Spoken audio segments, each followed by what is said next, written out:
ACAT Burundi vient de sortir un communiqué à travers lequel nous parlons de l'arrestation et l'incarcération de l'ancien Premier ministre et haut gradé de la police, Alain Guillaume Bunyoni. Nous l'avons fait comme d'ailleurs on le fait d'habitude lorsqu'il y a des détenus qui sont incarcérés et surtout les détenus qui sont poursuivis pour des infractions qui ont trait à la politique où on peut craindre une violation quelconque des droits de leurs droits. On l'a fait pour le cas Guillaume Bunyoni comme on l'a fait pour les autres cas. Celui-ci est vraiment n'est pas un simple détenu, c'est une personnalité qui a occupé de hautes fonctions depuis que le CNDD-FDD est au pouvoir en 2005. Et il a toujours dans le haut commandement de la police, et c'est à ce titre qu'il a beaucoup vraiment à répondre des habits dont ce corps qu'il a été toujours sous le commandement est accusé depuis un certain temps.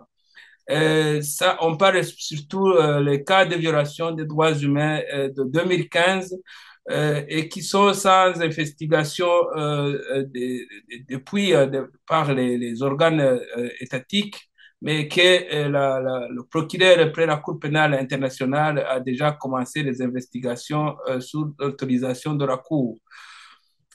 C'est à ce titre que ACAT Burundi tient absolument que son intégrité physique pour espérer une justice pour les victimes. C'est peut-être qu'aujourd'hui, avec la justice burundaise, on ne peut pas espérer grand-chose, mais euh, dans l'avenir, nous pensons que du moment qu'il est entre les mains de la justice, nous pensons que le Burundi finira par comprendre que les victimes auront droit à la justice et collaborer avec les instances internationales, en l'occurrence la Cour pénale internationale, pour que les victimes puissent rentrer dans leurs droits. Euh, Nous avons également entendu de possibles actes de torture sur sa personne. Et si cela est le cas, nous demandons que les auteurs de ces actes soient sévèrement punis parce que ça, c'est une violation. D'ailleurs, c'est une infraction qui est punie par le Code pénal burundais.